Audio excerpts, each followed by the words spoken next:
नमस्कार। अमृत ये समुद्र मंथन से निकला, सब जानते हैं। देव और दानवों ने समुद्र मंथन किया और बहुत सारी चीज़ें आई। उसमें से जो अमृत था वो अमृत कुंभ पूरा के पूरा जो है वो देवताओं को मिला। और अमृत कुंभ से, अमृत पीने से सब देवता अमर हो गए। अमृत यानी क्या है कि हमारी उम्र लंबी होती है, मतलब हम ज़्यादा जीते हैं, और जो जीते हैं वो भी ताकत के साथ। अमृत है वो। जैसे देखिए कोई पौधा है, थोड़ा सा हम उसको कोई खाद डालेंगे और पानी बराबर देंगे तो वो जैसे बढ़ता है, वो उसके लिए वो एक अमृत है, तो वो अच्छा बढ़ता है। और हमारे शरीर के लिए सब चीज़ें जो हम खाते पीते हैं उसमें से अमृत समान जो क्रिया है वो महत्व की है।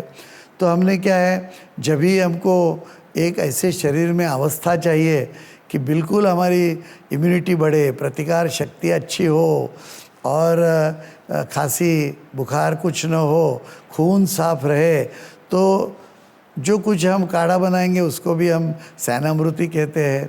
क्यों? क्योंकि अमृत समान है और अमृत जैसे ही शरीर को फायदा दे, अमृत जैसा फायदा शरीर को देते हैं। तो ये जो अमृत क्रिया है वो भी बहुत आसान और शरीर को लाभ देने वाली है। और ये क्रिया से क्या होता है, शरीर में जो गर्मी होती है वो कम करती है। वो क्रिया गर्मी क्यों होती है? जैसे वीर्य का अभाव हो, वीर्य कम हो शरीर में, मेहनत करते हैं तो वीर्य खर्च हो जाता है और शक्ति हमारी कम होती है। तो कम होने के बाद जो है वो शरीर गर्म होता है। कोई भी हो, जैसे कोई पंखा बहुत देर चलता है तो गर्म हो जाता है, इस तरह काम करने से भी शरीर गर्म हो जाता है। अभी ये गर्मी ज़्यादा रहे तो पित्त जैसे विकार होते हैं, माइग्रेन जैसे विकार होते हैं।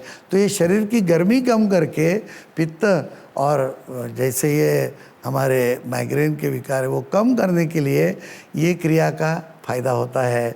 और शरीर ठंडा रहने से साजिक है कि हमारी पेशियाँ अधिक काम कर सकती है, अधिक खुश होती है और शरीर ज़्यादा लंबा जीता है।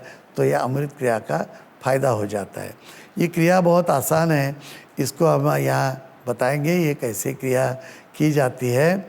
और ये आप कहीं भी कैसे भी कर सकते हैं। कुर्सी में बैठ के कीजिए तो भी चलेगा, ज़मीन पे पद्मासन लगा के बैठेंगे तो भी चलेगा।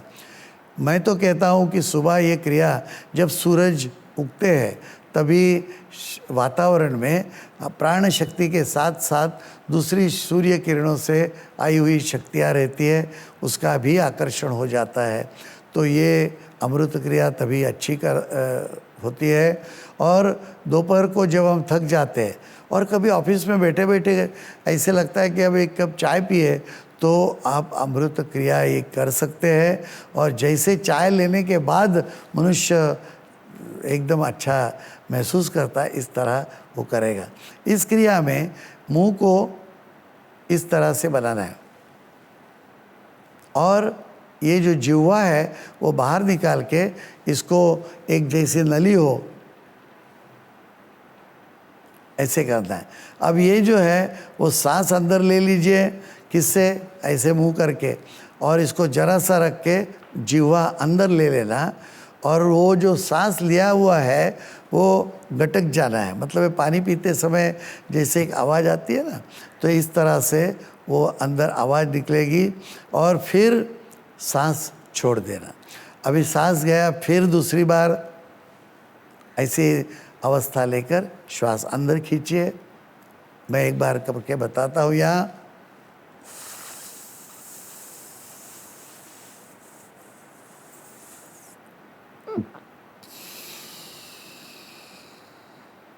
फिर एक दो बार दोबारा बताता हूँ आपको।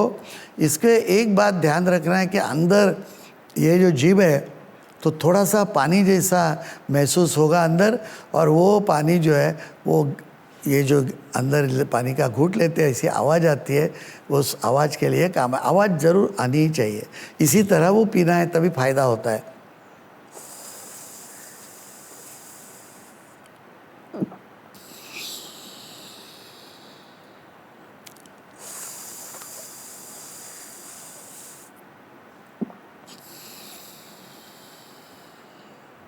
सांस छोड़ते समय पेट अंदर दबाना, और जब सांस अंदर आएगी तो पेट फूल जाएगा।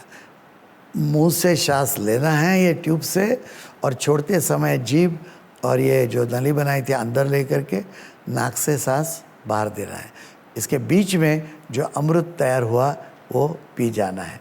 बहुत आसान क्रिया है, आप ये कीजिए और इसका आनंद लीजिए, शक्ति बढ़ाइए, और अमृत समान है तो अमृत का लाभ तो होगा ही।